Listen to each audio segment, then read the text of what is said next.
رسول بخش رئیس صاحب، جیسا کہ کہا گیا سلمان صاحب کی جانب سے کہ 2 تاریخیں زیر غور ہے، بھٹی صاحب نے کہا کہ 21 دنوں میں کال دی جا سکتی ہے، لانگ مارچ یا پھر دھرنا، 2 آپشن زیر غور ہیں۔ ایسے میں کیا اکیلے نکلے گی پاکستان تحریک انصاف سڑکوں پر یا پھر اتحادیوں کو ساتھ ملانے کی کوشش بھی ہوگی؟ کیونکہ اسد قیصر یہ اندیا دے چکے ہیں کہ ہم ایک اپوزیشن الائنس بنانے جا رہے ہیں اور ان کے ساتھ تحریک چلائیں گے۔ ابھی تک تو کوئی ایسا الائنس بنا نہیں جس کے جو تحریک انصاف کی کال کے اوپر قدم بڑھائے اور سڑکوں کے اوپر نکالے۔ جب بنے گا تو دیکھا جائے گا، اور اس کے امکان مجھے تو نظر ابھی نہیں آ رہے۔ اور جہاں تک تحریک انصاف کا تعلق ہے کہ وہ کال دیں گے، وہ دیتے رہیں، پہلے ماضی میں بھی انہوں نے دی ہیں۔ دیکھیں کہ اس وقت پاکستان کی سیاست کا مزاج کیا ہے اور دنیا میں سیاست کا مزاج کیا ہے۔ ایک طرف سے تو ہم دیکھتے ہیں کہ اینٹی ایلیٹ سینٹیمنٹ ہے ساری دنیا میں، جس کو کہ عمران خان نے اور تحریک انصاف نے بھی بہت ایکسپلائٹ کیا ہے، اور اپنے آپ کو اینٹی ایلیٹ سمجھ کے، حالانکہ ان میں بھی وہی لوگ موجود ہیں جو دیگر سیاسی جماعتوں میں ہیں، لیکن وہ ایک بیانیہ بنا چکے ہیں کہ اگر آپ کے ملک کو نقصان پہنچا ہے، آپ کو نقصان پہنچا ہے، تو یہ سیاسی گھرانے ان کی طرف سے، ان حکمران گھرانے ہیں، تو ہماری جدوجہد ان کے خلاف ہے۔ پھر انہوں نے اپنی جو ایک تحریک تھی اس کا رخ کسی اور طرف بھی موڑ لیا، اور اب وہ سارے ان کے نشانے پہ ہیں۔ تو عوام کیا چاہتے ہیں؟ عوام کا اعتماد میں نہیں سمجھتا کہ پاکستان ہو یا کوئی اور ملک ہوں، اس وقت پاکستان میں کم از کم ان کا اعتماد کسی سیاسی جماعت پہ نہیں، اور ریاستی دارالحکومت پر ان کا اعتماد کم ہو رہا ہے۔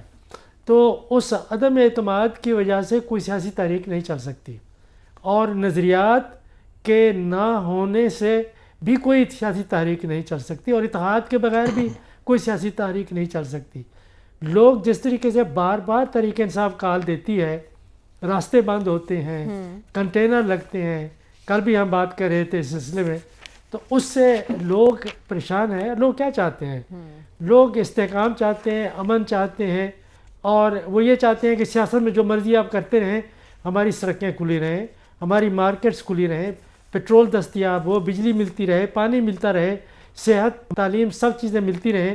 یہ جو سچ کیا ہے، جھوٹ کیا ہے سیاست میں، لوگ مختلف باتیں جو کہتے ہیں، عوام اس کے اوپر اب دھیان دینا انہوں نے بند کر دیا ہے کہ کون سچ کہہ رہا ہے، ٹھیک ہے آپ سچ کہہ رہے ہیں، کون جھوٹ کہہ رہا ہے، چلو جی وہ جھوٹ کہہ رہا ہے تو کہنے دو اسے۔ تو لوگوں کا اعتماد نہیں ہے۔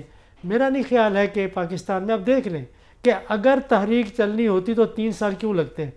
یہ تو اس دن چل جانی تھی جس دن عمران خان کو اقتدار سے ہٹایا گیا تھا۔ وہ تو بہترین زمانہ تھا، انتخابات میں وہ کہتے ہیں دھاندلی ہوئی، بالکل ہوئی، کیا تحریک چلی؟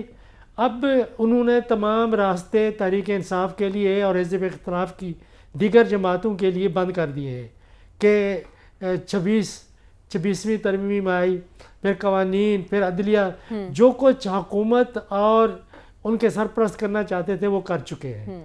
اب ان کے پاس کیا ہے؟ کیا بچا؟ کچھ بھی نہیں ہے۔ تحریک چلائیں گے، دبا دی جائے گی، دب جائیں گے، لوگ تھک چکے ہیں۔ تو میرا خیال یہ ہے کہ اگلے 10-15 سال کے لیے، مجھے یہ بات ذرا مکمل کرنے دیجیے گا، کہ یہ اس وقت جو نظام ہے، پہلے ہائیبریڈ تھا، یہ ہائیبریڈ میں تو عمران خان بھی تھا اور یہ 3-4 باقی پارٹیاں بھی رہی ہیں، لیکن اس وقت 26 ترمیم کے بعد اور جو کچھ عدلیہ کا حشر ہوا ہے، اس کو آپ یہ سمجھیں کہ یہ ہائیبریڈ پلس ہے، بلکہ اس کو ہائیبریڈ پلس پلس بھی کہہ سکتے ہیں۔ تو اس نظام میں جو آئے گا وہ سرخرو ہوگا، جو اس نظام سے باہر رہے گا وہ دھکے کھائے گا۔ اور اب دیکھنا یہ ہے کہ تحریک انصاف والے دھکے کھانے میں اپنا مزہ محسوس کرتے ہیں، یا واپس اسی دائرے میں آ کے اسی کے اندر آ کر کسی طریقے سے اپنے لیے جگہ بناتے ہیں۔ ٹھیک ہے، آپ کہہ رہے ہیں دائروں کا سفر ہے اور تحریک انصاف کو اسی دائرے میں واپس آنا ہوگا۔ قریب میں آپ کو ایسا نہیں لگ رہا کہ پی ٹی آئی کوئی بڑی تحریک چلانے میں کامیاب ہوگی، اور حکومت آپ کو اس وقت کانفیڈنٹ دکھائی دے رہی ہے؟ رسول بخش رئیس صاحب، دہشت گردی کے چیلنج سے نمٹنے کے لیے، جہاں ہمیں دیگر چیلنجز درپیش ہے، وہیں دہشت گردی ایک بڑا چیلنج ہے۔ اس سے نمٹنے کے لیے ہمیں کیا کرنا ہوگا؟ کیسے نمٹا جائے اس چیلنج سے؟ رسول بخش رئیس صاحب، بلوچستان قدرتی وسائل سے مالا مال ہے۔ وجوہات یہ بھی ہیں کہ یہاں کی آبادی بہت ہی کم ہے اور رقبہ بہت وسیع ہے۔ یہاں کی وجوہات جو ہے دہشت گردی کی، اس میں یہ بھی ہے کہ یہ ایک بہت بڑا خوبصورت سمندر ہے، اور وہ علاقہ بالکل جو عربین گلف ہے اور جس کو آپ خلیج فارس کہتے ہیں، بالکل ان کے سامنے ہے، جہاں پہ بہت بڑی ڈیولپمنٹس ہو رہی ہیں. تو وجوہات میں یہ بھی ہے کہ ہم بلوچستان کو ترقی کے ذریعے اور انفراسٹرکچر کے ذریعے ہم اس کو جوڑ رہے ہیں پاکستان کے دیگر حصوں سے، اور اس کو جوڑ رہے ہیں ایک عالمی سیاست کی بہت بڑی طاقت سے، وہ چین کے معیشت سے اس کو جوڑ رہے ہیں.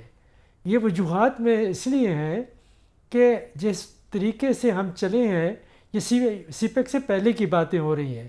جو بلوچستان میں ترقی ہوئی ہے، آپ دیکھیں کہ 1947 میں وہاں پہ کتنی یونیورسٹیاں تھیں، ایک بھی نہیں تھی. پہلی یونیورسٹی 1972 میں بنی ہے. اب دیکھیں کہ وہاں پہ یونیورسٹیوں کا پورا جال ہے، کیڈٹ کالجز ہیں، پروفیشنل کالجز ہیں، سائنس اور ٹیکنالوجی اور زراعت کی وہاں پہ یونیورسٹیز ہیں، سب کچھ وہاں پہ ہے.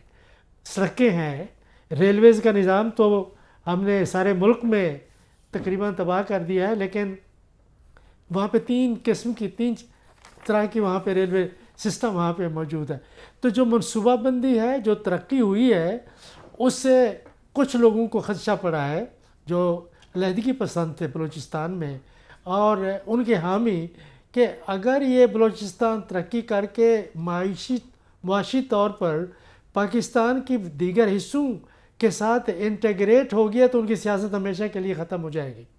تو وہ اپنی سیاست کو دوبارہ بحال کرنے کے لیے وہ جو ترقی کے مراکز ہیں، جو منصوبے ہیں ترقی کے، اور ہمارے حوصلے پست کرنے کے لیے، وہ دہشت گردی کے اوپر پہلے سے اترے ہوئے تھے. اس میں وہ اضافہ ہے کہ اگر وہ خاموش ہو جائیں تو وہ دنیا یہی سمجھے گی کہ یہ لو انٹینسٹی کانفلکٹ ہے، وہ زیادہ دیر چل نہیں سکتی. اب بھی میرا خیال یہ ہے کہ یہ ان کے لیے سسٹینیبل نہیں ہے کہ ریاست پاکستان کا مقابلہ بے شک وہ بھارت کے ذریعے کرائیں، بے شک وہ افغانستان میں پناہ لیں یا ایران میں لیں، جہاں بھی پناہ لیں، لیکن یہ ان کے لیے سسٹینیبل، یہ شکست خوردہ ذہنیت ہے. اور اس وقت ضرورت اس بات کی ہے کہ بجائے ہم اس بات کا رونا روئیں کہ دیکھیں جی ہم نے یہ غلطی کی، غلطیاں دیکھیں ہم نے باقی صوبوں کے لیے بھی تو غلطیاں تھیں، یہ صرف بلوچستان کے حوالے سے تو نہیں تھیں کہ کسی بھی دہشت گردی کا جواز کہیں بنتا ہی نہیں ہے. جو بھی مسائل ہیں آپ سیاست کے ذریعے کریں، بات چیت کے ذریعے کریں. تو ریاست جو کچھ کر رہی ہے ان کے خلاف بالکل درست کر رہی ہے، اور تمام سیاسی جماعتوں کو، میڈیا کو، سول سوسائٹی کو، عوام کو، اپنے سیکورٹی فورسز، پولیس اور وہاں کی جو بلوچستان کی حکومت ہے اس کے ساتھ کھڑا ہونا چاہیے، تاکہ جو دشمن ہے اس کا فیصلہ. بالکل، ہمیں ایک قوم بن کے اس چیلنج کا سامنا کرنا ہوگا. رسول بخش رئیس صاحب، آپ کی نظر میں اگر آج کے دن اقبال کی یاد منائی جائے تو انہیں کیسے یاد کیا جائے؟ میرا خیال ہے ان کو یاد کیا جا سکتا ہے کہ جہان تازہ کی ہے افکار تازہ سے نمود، کہ سنگ و خش سے ہوتے نہیں جہاں پیدا. یہ جو ان کا ایک آفاقی اور ہمیشہ کے لیے جو پیغام ہے ساری دنیا کے لیے ہے کہ افکار صرف مسلمانوں کے لیے نہیں ہے، افکار مغرب کے لیے بھی ہے، مشرق کے لیے بھی ہے، اور سب لوگوں کے لیے، سب مذاہب، سب تہذیبوں کے لیے ہے کہ افکار. وہ تو ایک جدت پسند مسلمان تھے، وہ کہتے تھے کہ سوچیں، فکر کریں اور اپنے آپ کے اوپر اعتماد کریں، اپنے آپ کے اوپر بھروسہ کریں. اور وہ تہذیبی دھارے میں وہ مشرق کی بات کرتے تھے. جب مشرق کی بات کرتے تھے تو وہ اس میں ہندوستان بھی تھا، چین بھی تھا، جاپان بھی تھا. آج لوگ مشرق اور مغرب کی بات کرتے ہیں تو وہ کس کے ساتھ کھڑے تھے؟ وہ جو مظلوم اقوام تھیں، جو استعمار کا شکار تھیں، ان کے ساتھ کھڑے تھے. وہ کہتے تھے بھئی اپنی اپنے تہذیبی رنگ میں رنگ جائیں اور اپنے افکار کو آپ تازہ کریں، نمود پائیں.